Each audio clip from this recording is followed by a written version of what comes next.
नमस्कार पर्यटन टीवी को आपण को स्वागत। श्रीमंदिर केमिति आसिबे, पुरी रे कोठी रहिबे, कौन खाइबे, कोविड समय रे मंदिर जिबा पई की डॉक्यूमेंट दरकार, कौन गाइडलाइन रहिछि आदि विषय रे एई भिडियो रे जानिबा। ए सबु कथा जानिबा पई भिडियोटी संपूर्ण देखंतु। पुरी आसिबाकू काहार बा मन हुएनी। श्रीमंदिर आसिबे, महाप्रभु को दर्शन करिवे, अबड़ा खाइबे, समुद्र कूल बसिबे आउ साउंटिबे ढेर स्मृति। खास सेथिपई तो वर्ष तमाम लोकों सुओ छुटे पुरी को। राज्यर विभिन्न स्थान पुरी को ट्रेन चलुची। जदि ट्रेन ले आसुचंती तेबे प्रथमे पुरी स्टेशन ले पहुंची स्टेशन बाहर को आसंतु। सेठी मंदिर जीवा पई टैक्सी, ऑटो, रिक्शा, बैटरी चालित जान आदिर सुविधा रही। रिजर्व करके ऑटोरे गले 100 टंका देबाक हेबो। शेयर ऑटोरे मध्य मंदिर पर्यंत आसीपारे। एथिपाई जनक पिछा देबाक हेबो 20 टंका। रिक्सा रे जदि जीवाकू चाहूचंती तेबे 60 रु 70 टंका भितरे मंदिर पाखकू आसीपारे। सेहीपरि बस जोगे मध्य कटक किंबा भुवनेश्वर रु आसीपारे। भुवनेश्वर रु पुरी नियमित घरोई बस और सरकारी बस चलुची। सरकारी मो बस भी चलुची। मो बस रे आसीबा पई हेले भुवनेश्वर मास्टर कैंटीन लु बस रे बसी पुरी आसीपारे। बस रे आसिले गुंडीचा मंदिर निकट पुरी बस स्टैंड रे ओल्हेई ऑटो किंबा रिक्शा रे श्रीमंदिर पाखकू आसीपारे। कटक पालामंडप पाखरे थिबा पुरी बस स्टैंड रु मध्य अनवरत बस चलुची। जदि कार जोगे आसुचंती तेबे नरेंद्र पोखरी कोण स्थित पार्किंग रे गाड़ी रखी सेठारु मिनी बस जोगे मध्य मंदिर पाखकू आसीपारे। एठी गोटे गुरुत्वपूर्ण कथा कहिदिए। श्रीमंदिर प्रशासन और विभिन्न संस्था पक्षरु वरिष्ठ नागरिक एवं दिव्यांगों पई स्वतंत्र बैटरी चालित जानर व्यवस्था अछि। मागणारे पार्किंग पाखरु मंदिर पाखकू ए गाड़ी गुड़िक यात्री को नेबा आनिबा करंती। जदि बाइक रे पुरी आसुचंती तेबे श्री मंदिर ठीक सामने माटी मंडप साही बाइक स्टैंड रे गाड़ी रखि परिबे। एठी गाड़ी रखी श्री मंदिर भीतर को जिबा बहुत सहज। देखंतु एटा होची माटी मंडप साही बाइक स्टैंड। अनेक लोकंकर बड़ चिंता थाए पुरी आसिले रहिबे कोठी। जदि सही दिन आसी फेरी जाउचंती ताले ठीक अछि। जदि पुरी रे रहिबा को चाहुचंती तेबे कोठी रहिबे। एथिपई विशेष चिंता किछि करिवार नाही। पुरी रे बहुत होटल अछि। जदि कम बजट रे रहिबा को चाहुचंती तेबे पुरी आसीबार किछि दिन पूर्वरु इंटरनेट रे होटल खोजी सेठारे बुक करि नियंतु। कम पैसा पड़िबो। आगरू होटेल बुक करने 300 टंकार भी डबल बेडरूम मिल जाए।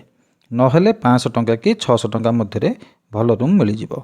समुद्र कूल रही परिबे, बड़ दांडरे भी रही परिबे और श्रीमंदिर चारिपटे थिबा होटेल गुडिकर मध्य रही परिबे। आगरू रूम बुक करि नथिले जमारू व्यस्त हुंतुनी। मंदिर पाखरे बहुत होटेल अछि। सेटारे 500 टंका आरंभ करी 800-900 टंका भितरे भल रूम मिल जिवो। श्रीमंदिर वेबसाइट रे मध्य रहिबा पई ऑनलाइन बुकिंग रो व्यवस्था अछि। सेठी ऑनलाइन बुकिंग करि परिबे।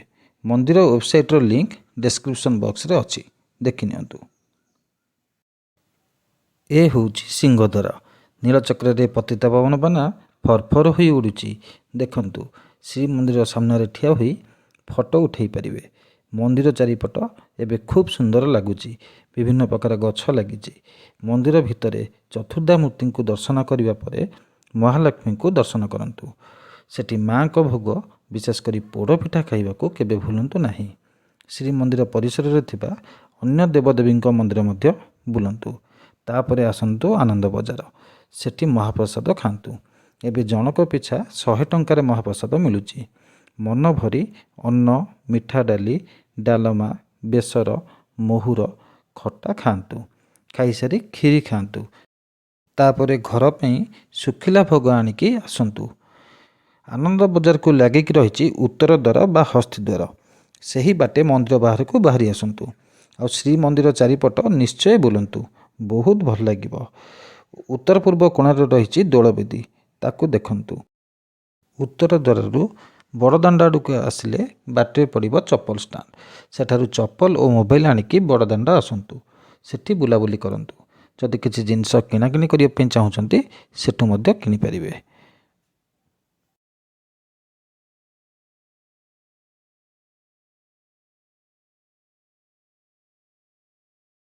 ଇଏ ହେଉଛି ପଶ୍ଚିମ ଦ୍ୱାର ବା ବ୍ୟାଘ୍ର ଦ୍ୱାର।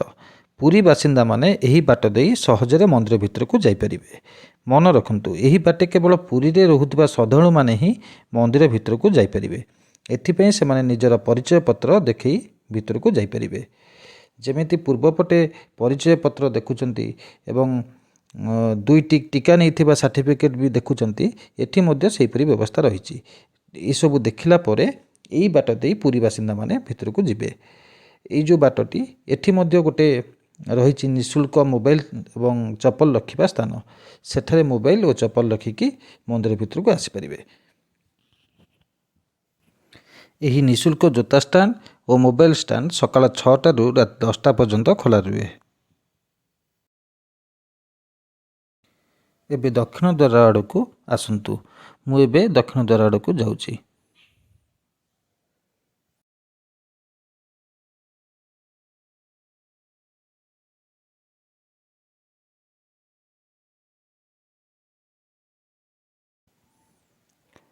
ଏଇପଟେ ଗଲେ ବଡ଼ ଦେଉଳକୁ ଅନେଇ ଅନେଇ ଆସନ୍ତୁ।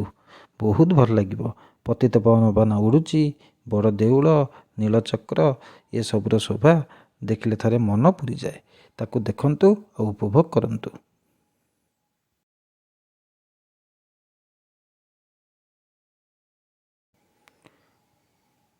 ଇଏ ହେଉଛି ଦକ୍ଷିଣ ଦ୍ୱାର ବା ଅଶ୍ୱଦ୍ୱାର।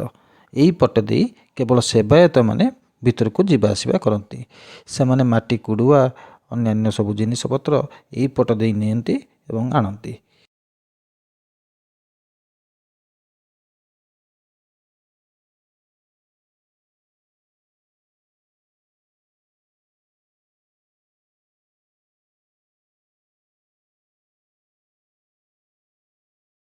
ଦକ୍ଷିଣ ଦ୍ୱାରକୁ ଲାଗିକି ଅଛି ମହାବୀରଙ୍କ ମନ୍ଦିର।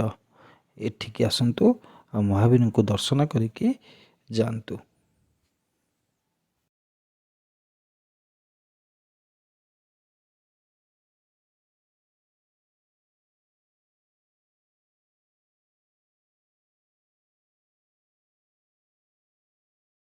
ତାପରେ ଆଗକୁ ଆଗକୁ ଆସନ୍ତୁ। ଏଇ ଦେଖନ୍ତୁ, ବାହାର ପଟୁ ଦେଖାହେଉଛି ରୋଷଶାଳା। ଏଇଟା ହେଉଛି ବଡ଼ ଦେଉଳର ରୋଷଶାଳା। ଏଇଠି ମହାପ୍ରସାଦ ତିଆରି ହୁଏ।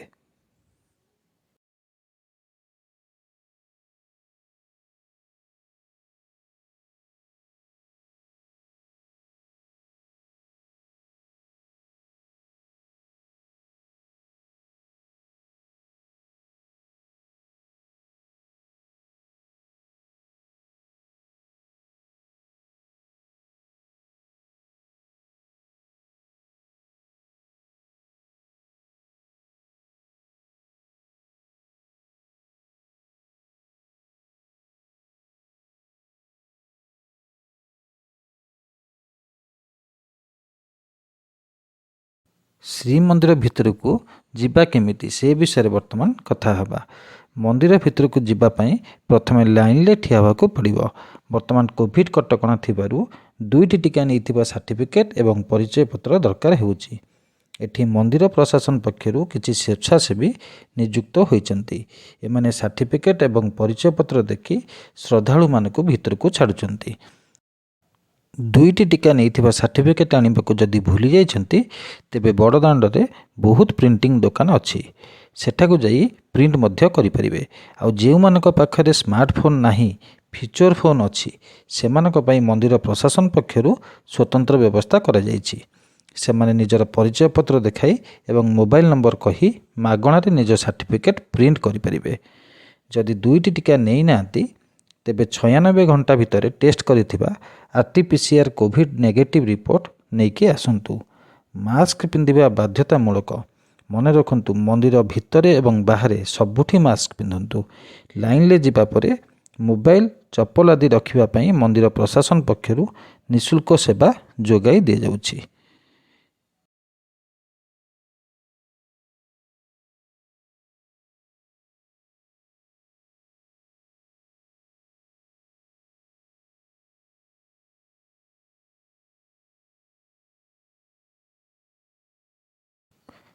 ଏଇ ଡାହାଣ ପଟେ ଦେଖନ୍ତୁ, ଏଠାରେ ଆପଣଙ୍କୁ ଗୋଟେ ବ୍ୟାଗ୍ ଦିଆଯିବ।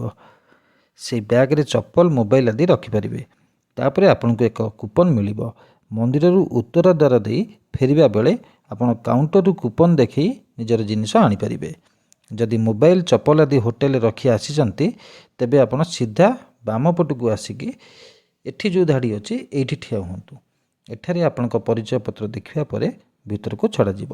ଏଇଟା ହେଉଛି ଯଦି ମୋବାଇଲ ଏବଂ ଚପଲ ହୋଟେଲରେ ରଖିକି ଆସିଛନ୍ତି ତାହେଲେ ଏଇ ବାଁ ପଟେ ହିଁ ଠିଆ ହୁଅନ୍ତୁ।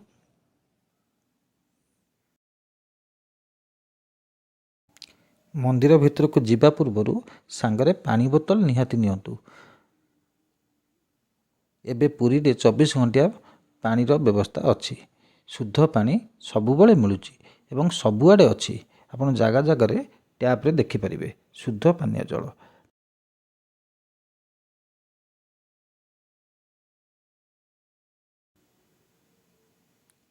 ଏଇ ବାମ ପଟେ ଧାଡ଼ିରେ ଠିଆ ହେବା ପରେ ତାପରେ ଜଣେ ପରେ ଜଣେ ଭିତରକୁ ଛଡ଼ା ହେଉଛି। ଏଇଟା ଦେଖନ୍ତୁ ମୁଁ ବାହାର ପଟୁ ଭିଡ଼ିଓ ନେଉଛି।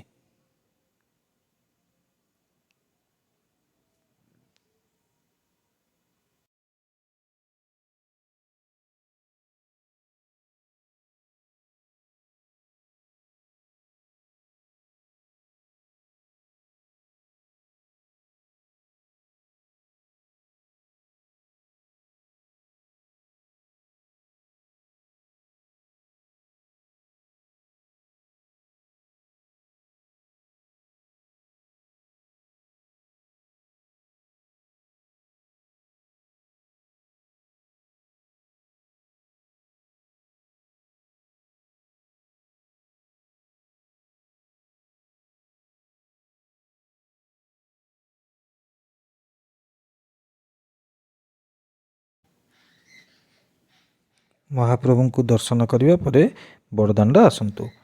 ସେଠି ବିଭିନ୍ନ ପ୍ରକାର ଦୋକାନ ଅଛି, ବୁଲି ଦେଖନ୍ତୁ। ଜଗନ୍ନାଥଙ୍କ ଫଟୋ, ଶଙ୍ଖ, ସାଙ୍ଖି, ଚୁଡ଼ି, ସିନ୍ଦୁର, ଶାଢ଼ୀ, ବ୍ୟାଗ, ବିଭିନ୍ନ ପ୍ରକାର ସୌଖିନ ଜିନିଷ, ବହୁତ ଜିନିଷ ଏଠି ଅଛି। ସବୁ ବୁଲି ଦେଖନ୍ତୁ।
ପୁରୀ ଆସିଲେ କ୍ଷୀରରୁ ପ୍ରସ୍ତୁତ ବିଭିନ୍ନ ପ୍ରକାର ଜିନିଷ ଖାଇବାର ମଜା ନିଅନ୍ତୁ। ଏଠି ବହୁତ ସୁନ୍ଦର ସୁନ୍ଦର ମିଠା ମିଳେ, ତାକୁ ଖାଆନ୍ତୁ, ତାର ମଜା ନିଅନ୍ତୁ। ଦେଖନ୍ତୁ କେତେ ପ୍ରକାରର ମିଠା ଏଠି ଅଛି।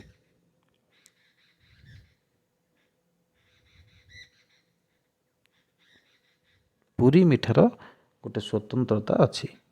ଏଟା ଖାଇବାକୁ ଯେତେ ସୁଆଦିଆ, ଦେଖିବାକୁ ମଧ୍ୟ ସେତେ ସୁନ୍ଦର।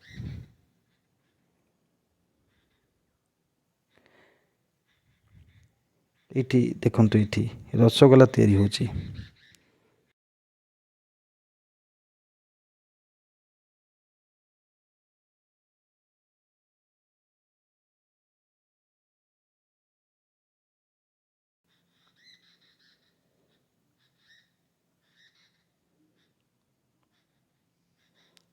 এইটা দেখନ୍ତୁ এইটা ହେଉଛି ଛେନା ପାଉଁରୁଟି ବା ଛେନା ବ୍ରେଡ଼। এইଟା ହେଉଛି ଛେନା ବଡ଼ି। এইଟା ହେଉଛି ଛେନା ଖଇ। ଇଏ ଛେନା ପଟ।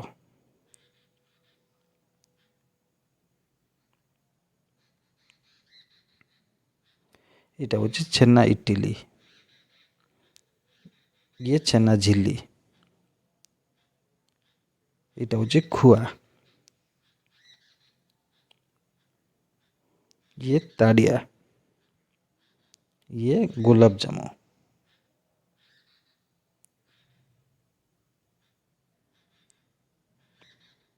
ଆଉ ଇଏ ଛେନାପୋଡ଼।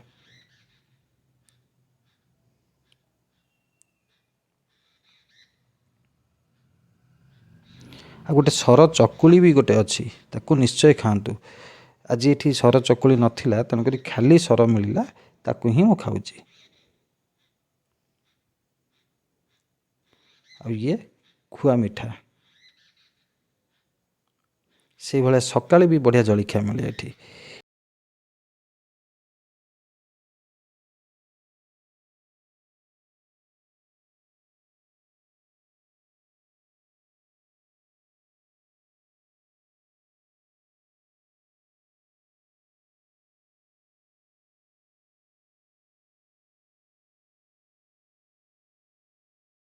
ଆଉ ସନ୍ଧ୍ୟାରେ ଫାଷ୍ଟଫୁଡ଼୍। ଏଠି ଭେଜ୍ ଫାଷ୍ଟଫୁଡ଼୍ ବହୁତ ବଢ଼ିଆ ମିଳେ। ଆପଣଙ୍କୁ ଯଦି ଏ ଭିଡ଼ିଓଟି ଭଲ ଲାଗିଲା ତେବେ ଲାଇକ୍ କରନ୍ତୁ ଆଉ ସେୟାର କରନ୍ତୁ। ଏମିତି ଭିଡ଼ିଓ ଦେଖିବାକୁ ଚାହୁଁଥିଲେ ଏହି ଚ୍ୟାନେଲକୁ ସବସ୍କ୍ରାଇବ୍ କରନ୍ତୁ ଆଉ ପାଖରେ ଥିବା ବେଲ୍ ବଟନ୍ ଦବାଇ ଦିଅନ୍ତୁ। ରହୁଛି, ନମସ୍କାର।